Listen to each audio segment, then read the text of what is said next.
So hey guys, and welcome to the video. Today I'm going to be talking about my thoughts and opinions on Gangster Granny Ride, a brand new dark ride opening at Alton Towers for the 2021 season. So if you're going to like this video, please smack that like button, hit that subscribe button and turn on all notifications so you don't miss a single video. Right, without further ado, let's get straight on into it.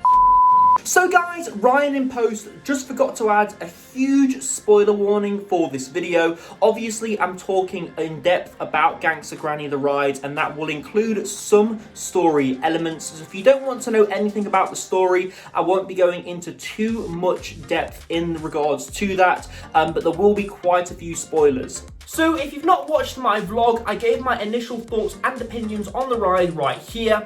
But in this video, I'm going to be giving more of a in-depth review, what I think of the area, what I think of the ride, what I like, what I don't like. So definitely stick around till the end to hear my full thoughts and opinions on this ride. So talking about the World of David Walliams overall then, starting this video off, I really love the archway as you go into the area of the World of David Walliams. I really like that book theme, that 3D book theme, obviously on the sign as well. It features all, most of the David Walliams IPs that are featured in the area. To your left, you've got the Royal Carousel, that's themed really well.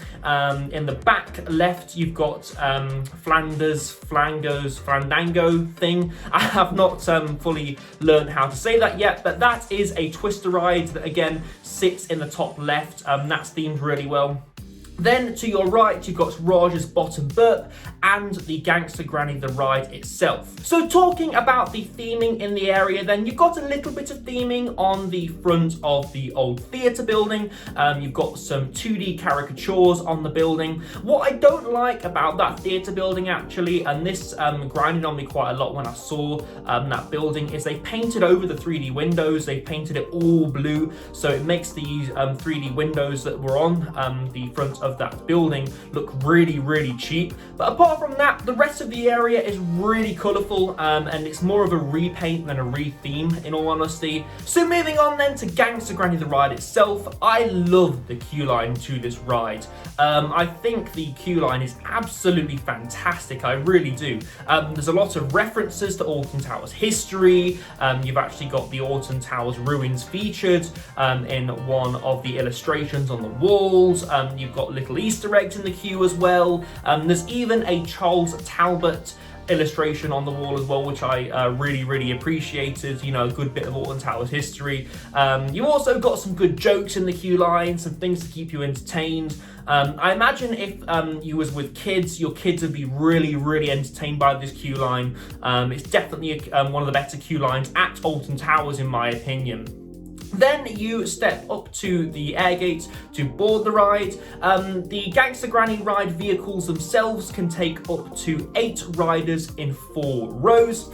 I really do like the ride vehicles. They're nice and comfortable, and I don't really have any major gripe with them. I love how they have like lights on the bottom of the carriage, so where you put your feet, there's actually lights there which light up and add to the effect of the ride during the ride itself, which is really good. So going into the first room, you get an introduction to the Gangster Granny story, and it's a good introduction coming from somebody who has no prior knowledge of Gangster Granny at all. I did quite enjoy the introduction, but this is where that heavy projection mapping starts. So there is projection mapping throughout the ride. I don't think I saw a scene where it wasn't projection mapped, and that's how they tell their story. I would have preferred a few more set pieces in some of the scenes, but I will get to that. So then going into the next scene then, where you're actually in the sewer with Ben and Granny themselves. There was some good smell pods in there, a bit strong in some places I will admit, and I know some of the YouTubers have talked about strong smell pods in in this attraction. Going on to the next scene then, this is where Ben and Granny break open the vault door to get into the vault to steal the crown jewels. There's some brilliant lighting effects in this particular scene. There's some great smoke effects as the vault door opens. It's too bad that the vault door wasn't a physical set piece rather than projection mapping, because the vault door was actually projection mapped onto a screen that goes up to allow the ride vehicle through.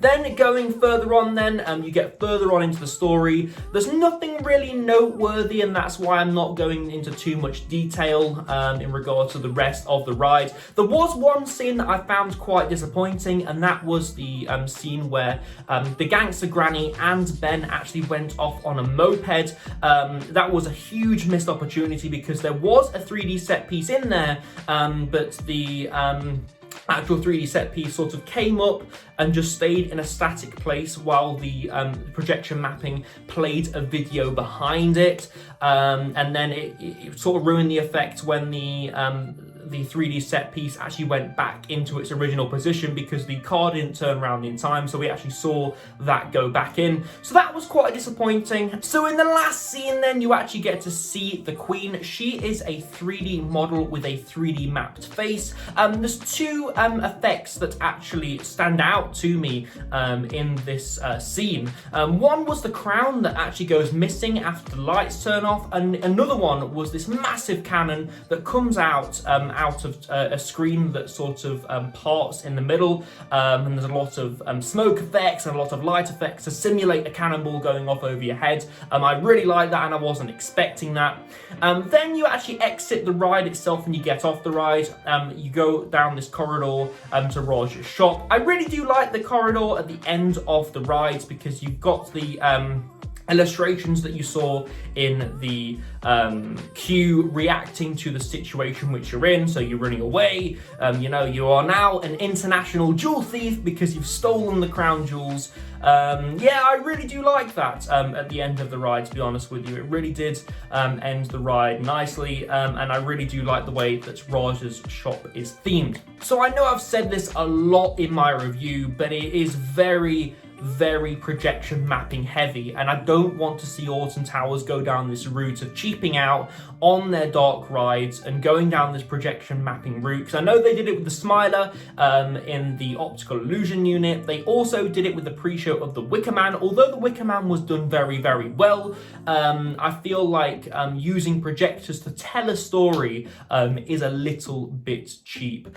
I feel again like they could have used a lot more 3D set pieces. One thing that really did impress me about Gangster Granny Ride was the ride system itself, how the vehicle span round based on the scene that you were looking at, so they could do a lot more with a very small space, because you've got to remember that the ride building for Gangster Granny is very small, and I feel like that's why they didn't use a lot of 3D models or a lot of big set pieces, just because they physically couldn't fit them in this ride.